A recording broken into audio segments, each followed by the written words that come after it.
Well, the director of the Riley County Police Department says he stands by his decision not to bring in other agencies to control activity in Manhattan during Fake Patty's Day. I think it was definitely the right decision for us this year because we were able to maintain some semblance of control for this non-sanctioned event. So we were able to move people from point A to point B when they were trespassing on people's property. In previous years, the department has employed the help of police officers from surrounding agencies in the region. That proved to be costly, though. As Pete admits, RCPD will still end up paying out well over $50,000 in overtime to officers from RCPD who worked that day. So whether there may be one or two businesses or a handful of businesses who have made some money from it, or maybe even the hotels, in the long run, I just, again, think it's fiscally and just accountability-wise, it should not be something that we should be hosting. Police responded to a total of 533 calls for service, which was the highest volume of calls since 2018. A total of 57 arrests were also made, including 24 for interference or obstruction. Construction in Aggieville has been on pause for close to a year, but will resume soon. Aggieville Business Association Director Dennis Cook tells K-Man that the Midtown project is expected to resume construction this summer, and says adjacent work to the nearby alley should be getting underway in April. What they're getting ready to do is in the alley between 11th and 12th, between Morrow and Laramie, they're going to start working on that alley, and we're going to start burying all the power lines. Eventually, that's going to happen in all four of the big alleys in Aggieville. Cook says additionally in the construction timeline is work to occur in Triangle Park and Morrow Street, though timetables for those projects have not yet been finalized. All told, the construction in Aggieville is anticipated to be finished by 2028. The Flint Hills Area Transportation Agency is adding a bus shelter in the Aggieville area along Fremont Street. Communications specialist Daphne McNally recently told K-Man about how this will be the fifth and final shelter in the current design. The city started on that project recently, and so if you're trying to get onto Fremont, it might be a little complicated for you, but with some of the work they're doing there on the stormwater and things like that, we are going to be able to add in a shelter there. So that'll be the last of the 5 that you guys will see. That's kind of the ones we have in West Loop and on Points. And so that one will go in as that project is completing, and that will kind of wrap up those shelters, but we obviously have plans to do more. Change of value notices for Pottawatomie County property owners were mailed out on March 1st. County appraiser Robin Knobloch says property owners have until April 1st to file an appeal. She informed commissioners Monday that property values are trending upward. Even with rising values again, slight rising values, for 2024, the market's still pretty favorable. Supply and demand is still a factor. People are still want to come and make Pottawatomie County their home because we have a lot to offer. We take care of our citizens, and the median percent change overall was 3.3%. Overall, the county is reporting $164 million more in property value than the previous year, including $61 million in new construction. In other business Monday, Public Works Administrator Tim Eisenbarth alerted commissioners to a bridge failure on Clear Creek Road, northeast of Westmoreland. We had a abutment that rolled into the creek. It is a smaller structure. Landowners can still get access to both sides of the roads. Probably what we're going to do is take our temporary bridge that we had through West Star and use it and put it there. That way it'll give us a little time this summer to reevaluate it. We'd like to go in with possibly something less than what's there now. He says they're hoping to replace it with a box culvert, noting it would result in a potential $50,000 reimbursement from the Kansas Department of Transportation. The Manhattan City Commission will discuss financial strategies surrounding wastewater treatment plant upgrades when they meet tonight for a work session. The project initially was estimated to be around $12 million, but now is projected at closer to $18 million. The city intends to use a low-interest loan through the Kansas Water Pollution Control Revolving Fund. The project is slated to begin construction in January. Also on the agenda tonight, an update from the Riley County Police Department. Commissioners will meet at 6 o'clock in City Hall. A Shawnee County District Judge has sided with Kansas Attorney General Chris Kobach in a lawsuit challenging whether transgender Kansans can change gender markers on state-issued driver's licenses. Judge Teresa Watson issued a ruling Monday granting Kobach's request for a temporary injunction against Governor Laura Kelly's administration.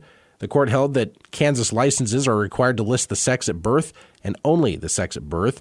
In a statement, Kobach said the decision is a victory for the rule of law and common sense. In an emailed statement to K-Man Monday, Governor Kelly spokesperson Grace Hogue said, "We are reviewing the court's decision to determine potential next steps." You can read the full order in this story at newsradiokman.com.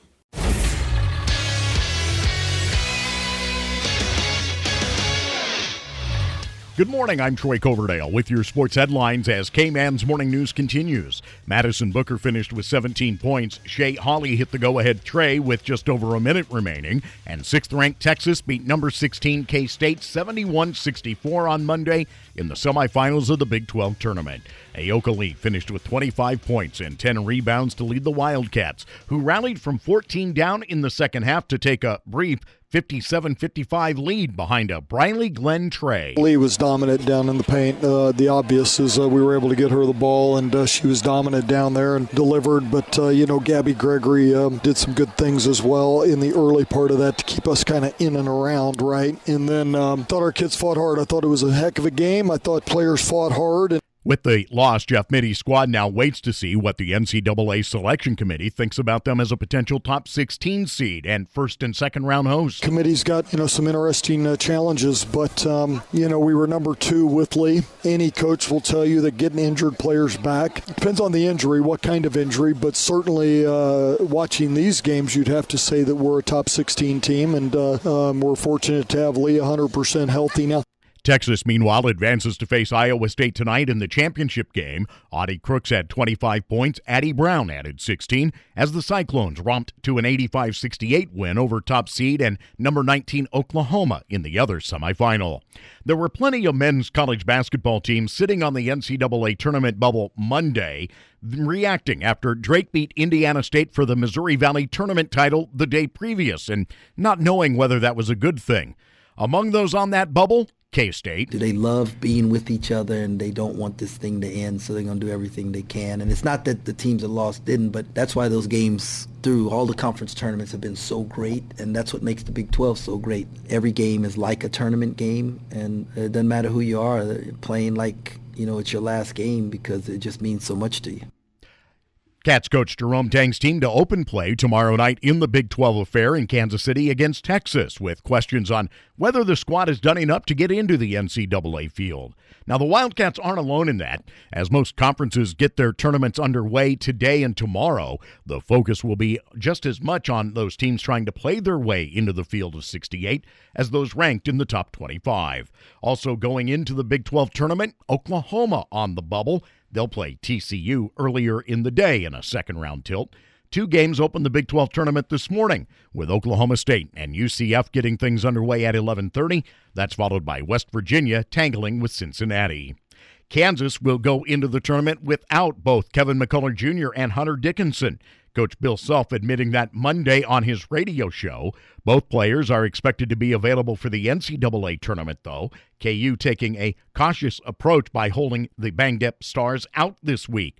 Dickinson left Saturday's loss at Houston after suffering a dislocated shoulder. McCullough has been dealing with a nagging bone bruise that has limited his availability in conference play. Kansas State left-handed junior pitcher Jacob Frost, who combined with teammate Jackson Wentworth for the program's 9th no-hitter all-time, was tabbed as the Big 12's co-newcomer of the week yesterday. The left-hander and St. Louis native retired 21 of the 25 batters he faced Friday night on 118 pitches. He surrendered just 2 walks and struck out 4, while logging a season-high 7 innings in picking up his second win of the year. Friday's no-hitter, the 20th in Big 12 conference history, the 8th combined. It was also the first no-hitter for K-State since joining the Big 12. The Cats are back at it tomorrow afternoon when they welcome in South Dakota State for a 3 o'clock start at Toynton Family Stadium. Our coverage will begin tomorrow at 2:30. The Kansas City Chiefs have finalized a 5-year, $158.75 million contract with Chris Jones, keeping the All-Pro tackle in the middle of their defensive line as they chase a record-setting 3rd consecutive Super Bowl title. Jones will make $95 million guaranteed over the first 3 years of the deal.